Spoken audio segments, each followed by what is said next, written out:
بسم اللہ الرحمن الرحیم۔ السلام علیکم ورحمۃ اللہ وبرکاتہ۔ بیوی سے صحبت کرنے کا اسلامی طریقہ کیا ہے اور اس کے شرعی آداب کیا ہیں؟ ناظرین گرامی، آج کا یہ ویڈیو اس مسئلے کے سلسلے میں بہت ہی اہم ہونے والا ہے، کیونکہ یہ مسئلہ آپ نے بہت سارے ویڈیو اور کتابوں میں پڑھے ہوں گے اور سنے بھی ہوں گے، لیکن آج میں آپ کو ایسی باتیں بتاؤں گا اس مسئلے کے سلسلے میں کہ شاید آپ نہیں سنے ہوں گے اور نہ پڑھے ہوں گے۔ اور ساتھ ہی ساتھ ویڈیو کے آخر میں ایک بہت ہی اہم بات بتاؤں گا، اس لیے ویڈیو کو آخر تک دیکھتے رہیں تاکہ وہ بات آپ سے مس نہ ہو جائے۔ تو ناظرین گرامی، ہم بغیر کسی تاخیر کے آگے بڑھتے ہیں۔ مسئلہ کچھ یوں ہے کہ شرعی اعتبار سے بیوی سے آپ جس طرح چاہیں صحبت کر سکتے ہیں، جیسا کہ اللہ تبارک و تعالیٰ کا فرمان ہے، اعوذ باللہ من الشیطان الرجیم، بسم اللہ الرحمن الرحیم، نساؤکم حرث لکم فأتوا حرثکم انا شئتم، صدق اللہ العظیم۔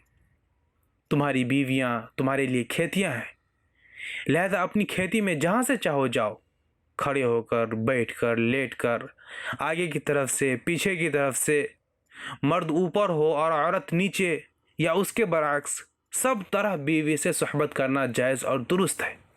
البتہ پچھلی شرمگاہ یعنی پخانے کے مقام میں صحبت کرنا بالکل بھی جائز نہیں بلکہ حرام ہے، لیکن پھر بھی جماع میں بہترین طریقہ یہ ہے، لیکن ناظرین گرامی، پھر بھی جماع میں بہترین طریقہ یہ ہے کہ عورت نیچے ہو اور مرد اوپر، اگرچہ اس کے برعکس بھی جائز ہے، اور اگر مرد عورت سے پہلے فارغ ہو جائے تو اسے عورت کے فارغ ہونے تک کے برابر مشغول رہنا چاہیے۔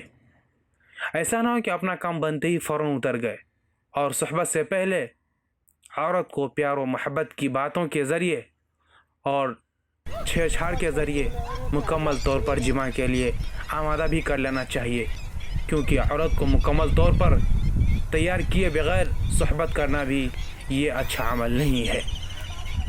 اور جیسا کہ میں نے ویڈیو کے شروع میں کہا تھا، یہ ویڈیو کے آخر میں ایک بہت ہی اہم بات بتاؤں گا۔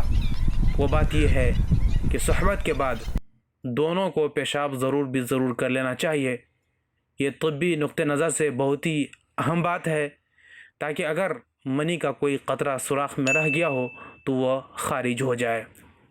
امید ہے کہ مسئلہ آپ کو سمجھ میں آ گیا ہوگا۔ ویڈیو اگر پسند آئے تو لائک ضرور کر دیں اور اپنے دوستوں کے ساتھ بھی شیئر کر دیں۔ آج کے لیے اتنا ہی، ملتے ہیں پھر کسی نئے مسئلے کے ساتھ، تب تک اپنا بہت سارا خیال رکھیے گا۔ فی امان اللہ۔